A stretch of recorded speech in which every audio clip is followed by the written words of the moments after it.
Namaste, you're all very welcome to this show that we call Yoga Newsroom. And if you love yoga, if you're passionate about yoga, this is where you will learn a lot about yoga.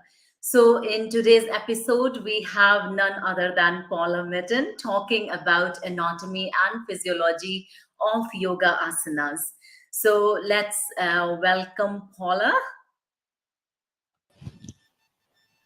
Hi, Hello, Aparna. Paula.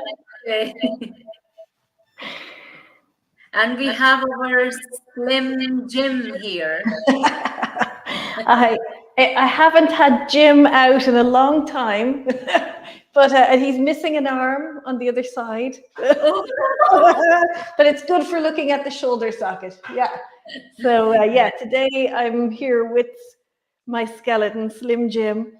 perfect. Yeah. So today, Paula, we will be talking about uh, joints of the body, human body, because human anatomy and physiology can be quite new for yoga teachers because when they come, they don't necessarily come from that background where they understand this. So, first of all, how do you help them to understand human anatomy and physiology? Yeah, I think it's really important as a yoga teacher. It's really important to understand the body. But what's important is to understand the body in relation to movement, in relation to yoga. So we bring it right back to the basics, back to the structure of the body, to help you to understand. To learn the structure, the names, and then we talk about why it's important to know this. So yeah, that's today we're talking about two of the main joints, or like two of the main joints. There's lots of joints, but two big pieces that I think are really important to understand as a yoga teacher, so that when you're teaching, you know why you're cueing in a particular way, why we would want to practice a pose in a particular way. And that's really important to me as a teacher trainer. I encourage all of our students, all of our teachers to really question, like, okay, this is how I understand the pose, this is how I've been taught the pose, but why would I do it one way over another? Or why, like, does it matter if I practice it this way or that way? Because Yes. we tend to, in classes, we're told a particular way to do everything, like every pose, we're told what to do and how to do it. But sometimes we're not told why. The why piece can often be left out. So that's really, what we focus on, certainly in our 200-hour training, so that you can understand it. And then we want you to feel it in your body, like learn this structure and then practice with that anatomy mindset where you start to feel the movement, Yes. so that it's more ingrained, I suppose, right? Like it's a lived experience as opposed to books. We can, like, I remember learning anatomy from books, and then when I tried to transfer it to the yoga practice, it was really challenging. Like I could tell you all the names and the structure and all of that, but then, when you start to put it into movement, suddenly you're challenged because you've only learned it in black and white. Yes, that's true. And we have Alka and Sachin joining us and saying hello to us from India. So it's lovely. It's probably 11:30 p.m. in India, so it's good that they are still awake and with us. So we use a lot of terms, Paula, when teachers are learning the fundamentals of anatomy and physiology in relation to the human body, the skeleton. We use terms like medial, lateral, proximal, distal, superior, inferior, anterior, posterior, and ventral and dorsal. And it can be quite mind boggling, but isn't it necessary that we just reassure them that you will be okay, you will be supported, and it's not really necessary to memorize hundreds of muscles and the joints, and Like, as long as you know the basic and you understand the human body, that is more important, isn't it? Right. Absolutely. Because like all of the anatomical, words or descriptions of where something lies in the body, really we learn that so that when we start to go deeper into our studies of anatomy, that we can easily understand where a muscle lies or, what's going on. But we don't use that when we're speaking. In yoga classes, we're not using a lot of those words. So, and also we take on this information in layers. So you won't come out knowing everything there is to know about the body. It's not realistic, right? Because it takes doctors years and years and years of studying the body to really to know it in detail. But what we need to know is how the body moves. Why we're doing what we're doing. So you'll get what you need to know. Trust that you will know enough. What you want to know is that you're able to teach safely, that you're able to plan your classes in such a way that you understand why you're putting your poses in a certain place. It makes the difference between a class that feels really amazing in your body and at the end of the practice, during the practice, it feels great, right? But then after the practice, immediately after the practice, your body feels good. And then how do you feel 2 days later, right? Versus not understanding the anatomy and sequencing your class, but it's kind of random. It's hit or miss where the poses end up. And so then something feels a little disjointed, maybe just not quite right, or maybe you're working towards a peak pose, but you didn't quite do the work to get you to where you need to be to really be able to do the pose. And so during the practice, it doesn't feel right, or afterwards you feel a little incomplete, or, like there's something missing, or maybe 2 days later you feel uncomfortable or sore in your body as a result. So really, that's what we're trying to get. In a 200-hour training from anatomy, what you're trying to get is that you understand enough that you can teach a good class, you can keep your students safe, you're not going to do something that's injurious, and that you can sequence in such a way that it's going to feel good for yourself, for your students, if you're teaching or you're practicing yourself, that it's going to feel good in your body. And Paula, tell us, you have actually done a special course that's like probably that helps you as well to, maybe it would have helped you to become more confident in your anatomy and physiology. Yeah, I mean, I've studied anatomy many times, Aparna. I started as a fitness instructor. So I studied anatomy then, very basics, very, very basics. I studied it in my yoga teacher training. I went on and studied anatomy and physiology on its own as a diploma. And then I studied it when I did pregnancy yoga. Like, there's been so many layers. So it didn't come. Like, the first time I studied anatomy, it didn't come. And honestly, like, it was probably the piece that I understood the least when I started first. And I think that's really important for people to understand. And hopefully inspiring, because, you have to trust that you will get what you need. And each time you come back to it, you'll get a little piece more. Yes. And when you said layers are important. So even though I come from that background as a health professional, and I actually used to love anatomy as a BSc nursing student, but it was amazing. Like, when I came for your 200-hour teacher training, I was like, oh my God, this is so fascinating.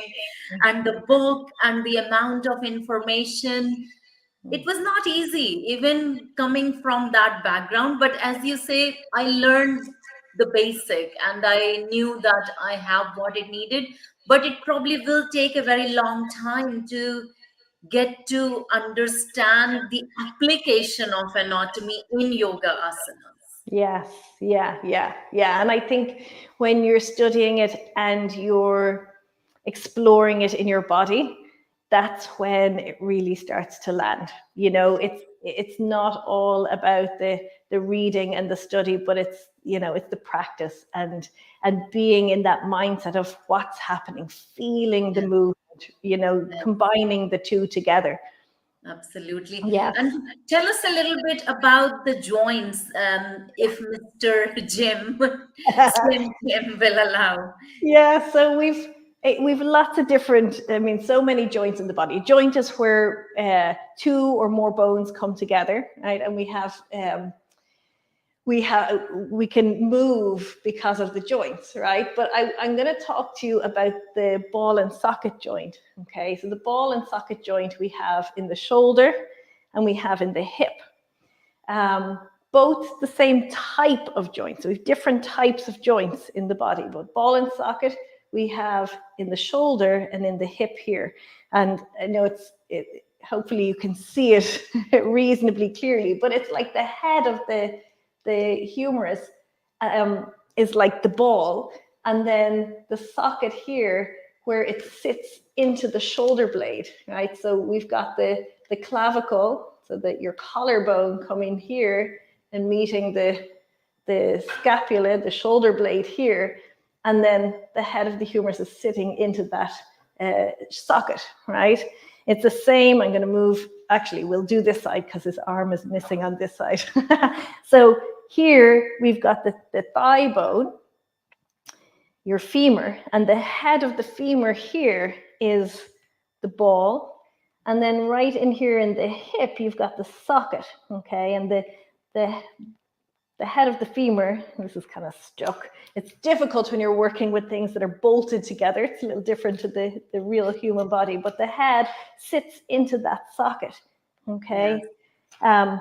And so they're both the same type of joint, but they're quite different, okay? So even though we've got a ball and socket here and here, the shoulder joint has much more mobility than the hip joint, right? This shoulder joint here is much more of a shallow socket, and the hip joint is a deeper socket, okay?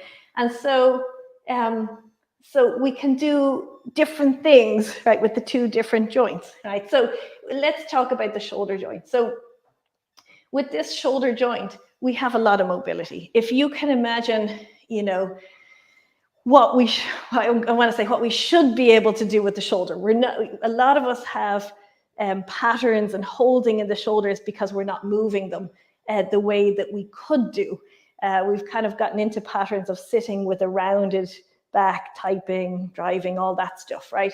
But we actually are made to be able to reach and swing and, you know, do all the things. Yeah, woohoo! That's my favorite. Anybody who knows me, that's my favorite thing to do, right? Yeah. It's like, yay, right? The shoulder can do that because that's what it was made to do, right? It was made for gathering, hunter-gatherer, right? You know, lots of mobility, which is great, okay? But there's a but. It means that it's less stable, okay? Yeah. It means that when we're practicing, when we're in a yoga practice, one, because we have the patterns, because we've stopped moving the shoulder the way that it was made to move, that as a student or as a teacher, you want to make sure that you're moving that shoulder in all directions. So lots of work with like taking the hands up overhead, behind the back, rolling out the shoulders, all the movements, just like unsticking the shoulders.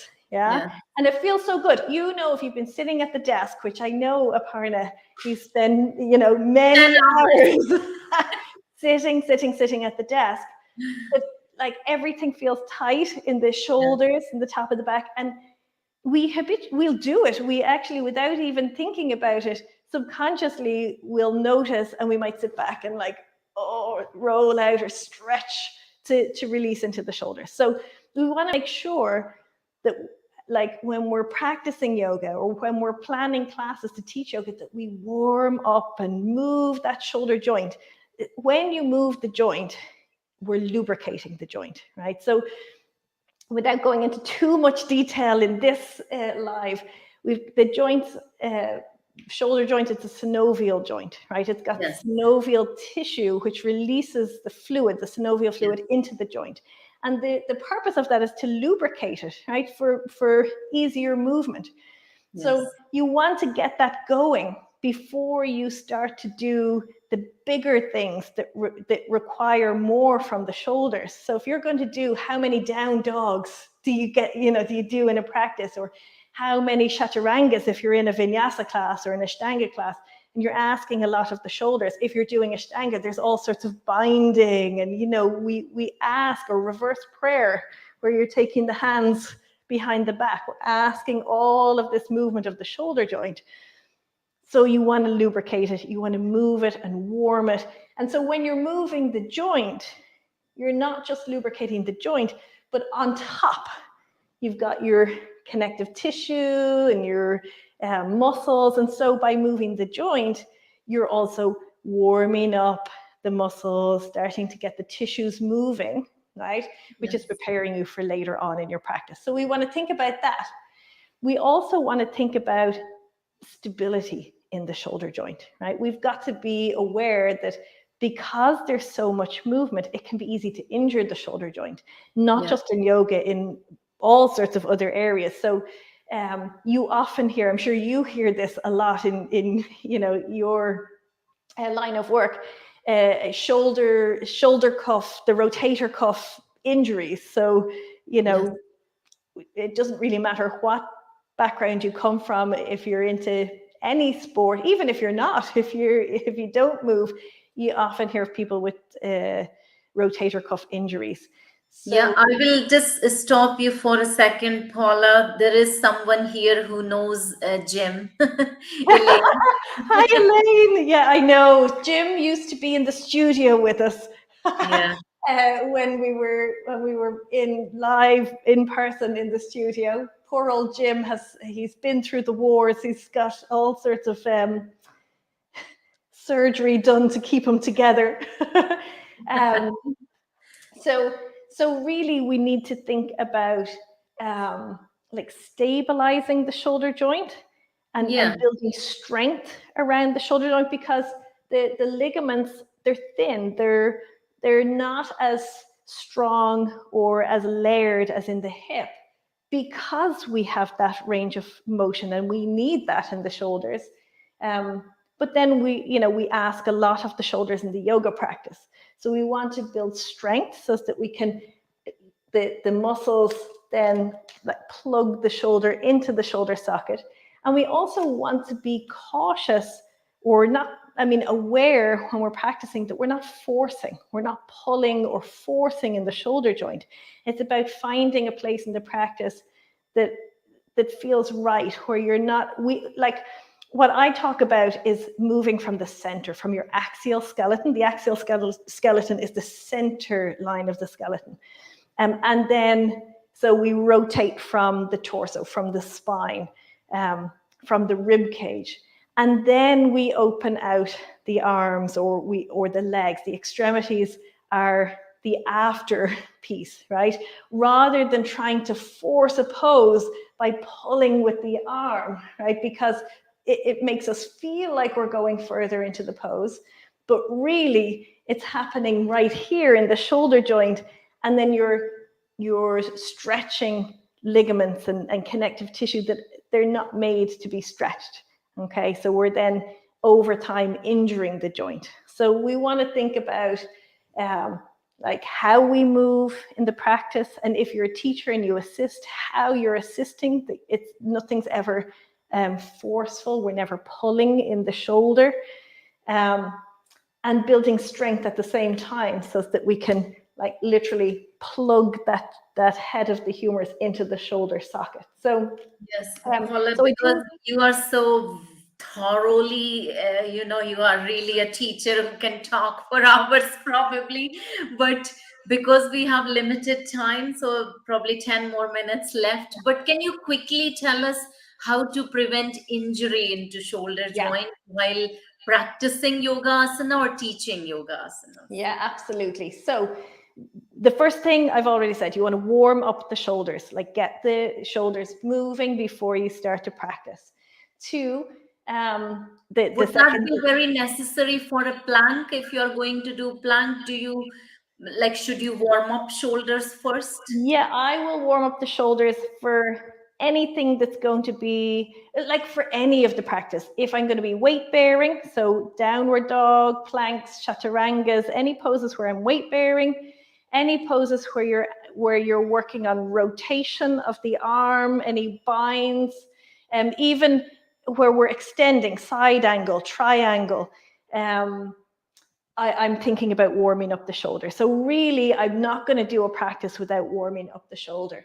And then when I'm looking at the movement, I want it to happen from the center. So I'm turning from my torso and the arm is an extension. And then I'll do a lot of work. I'm trying to get into the shot better. I'll do a lot of work where we're drawing the arm back, right? To work on strengthening the shoulder rather than pulling the arm out of the socket. So in anything, if you think about like a seated forward fold and you're reaching for the feet and everything's coming forward, drawing that arm back and getting the muscles working and plugging the arm in, even if that means we're taking a belt or we're holding the shins or we've the hands on the floor, much better to do that than to pull. And you can see it, like you can see it in my shoulder, right? And you can take that with anything, side angle, triangle, any poses where the arms are and extended. It's so beautifully explained, because even as you were demonstrating your arms, like I could get a picture of that. Let the ball and socket be together. Try not to pull the ball away from the socket. I love that, because you can result into injury. You can see, like, obviously there's, you know, in your shoulder, there's going to be all sorts of other tissues and things going on here, but you can see like this space. And if you can visualize closing in that space, that's exactly what you're looking for. So there are some of the things. Tell us quickly, sorry for cutting you across, because I know you will be teaching a class shortly and you have to go. So can we now focus on the hip joint, which comparatively, as you said, has less mobility or less stability compared to shoulder joint? Yeah, absolutely. So the hip, same structure, but the socket is deeper. Okay, so what we have with the hip is more stability.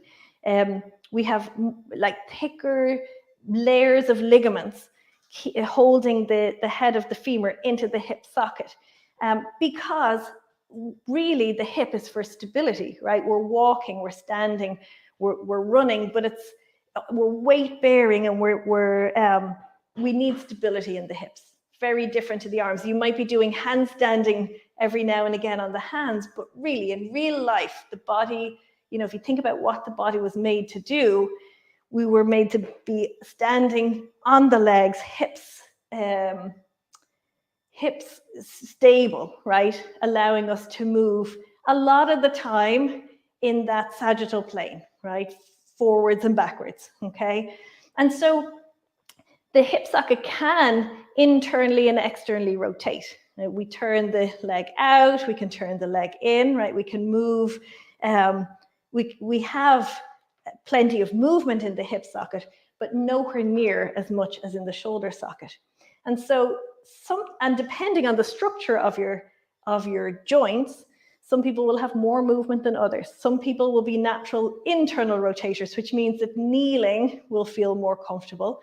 And some people will be natural external rotators, which means that sitting cross-legged or lotus type leg would be more comfortable, okay? But like, really, we're not supposed to have this huge amount of flexibility in the hip. So a lot of yoga poses require a way above average range of motion in the hip to be able to come into the pose. So, you know, if you're wondering why half lotus is really challenging, or you always wanted to do full lotus and you feel like you have to be able to do full lotus to, you know, to be a good yogi.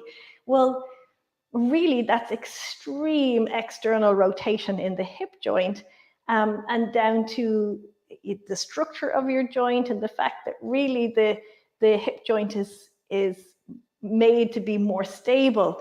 You might never do half lotus or full lotus, and that's okay. The body will do what it's meant to do, and forcing it to do something because we think it's, it has to be that way because we see that as being what a yoga teacher should be able to do, really doesn't make sense. Okay, so there are lots of poses that look impressive and that, yes, I would love to be able to do, but for reasons that we've just talked about, it's okay not to do them. It's okay to say, you know what, it's like legs behind the head is not something I'm aiming for. It's not really a normal range of motion for the hip. So great if how to prevent injury, like you explained for the shoulder. Yeah, how to prevent injury. Yeah, so that's, it's really important once you understand that there's limited range of motion in the hip, that then we don't try to force the leg. And I see it, well, both internal and external, right? But we'll talk about external rotation for a moment. So half lotus. So a lot of the time to get I'm going to just angle my camera down a tiny bit. Okay. Sorry, Aparna, I don't know if you'll be able to see me. Okay, so to get the leg up into a half lotus, a lot of the time we'll take the leg and take the foot even and pull. And you can see suddenly there's this curve on my foot. I'm not going to really do it for real, but I could pull and I'll start to get that same kind of curve at the knee here to make the leg go into half lotus, okay?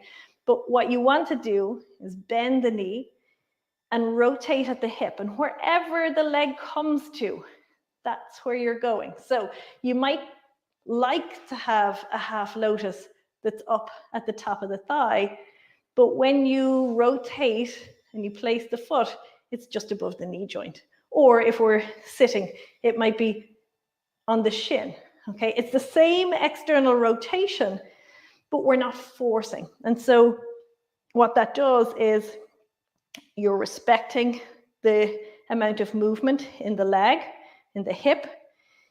You're protecting your knee joint. The knee is a hinge. We didn't talk about that today, but the knee is a hinge joint. It goes backwards and forwards, flexion and extension. So if you're yanking the foot into a half lotus because you want to make that shape and it's twisting at the knee, then you're injuring ligaments in the knee. Same with the ankle. If I'm pulling the foot and twisting and it's curving here, over time, you're overstretching the ligaments in the foot, forcing the leg to do something that it won't do because the hip doesn't have that range of motion for whatever reason, right?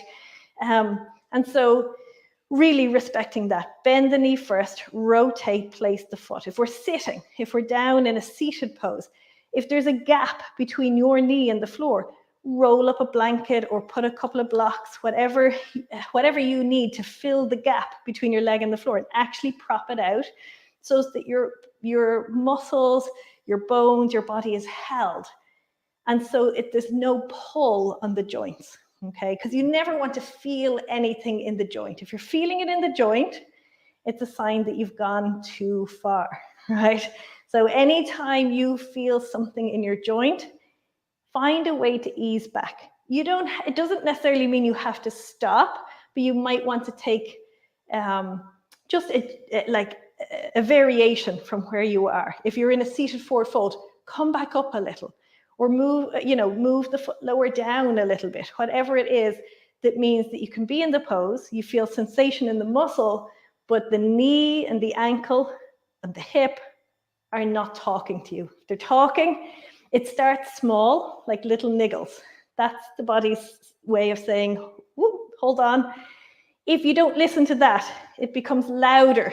Yes. If you don't listen to that, it becomes an injury, right? So it could take weeks, months, years, could be instant, depending on your body and what's going on. But really, you hear the cue, listen to your body a lot. And what does that mean? Yes. It means feeling the sensation, Yes. understanding that that's a warning sign, and then finding another way. Being like, I really encourage exploring in the pose, exploring in your practice. So then you're like, okay, interesting.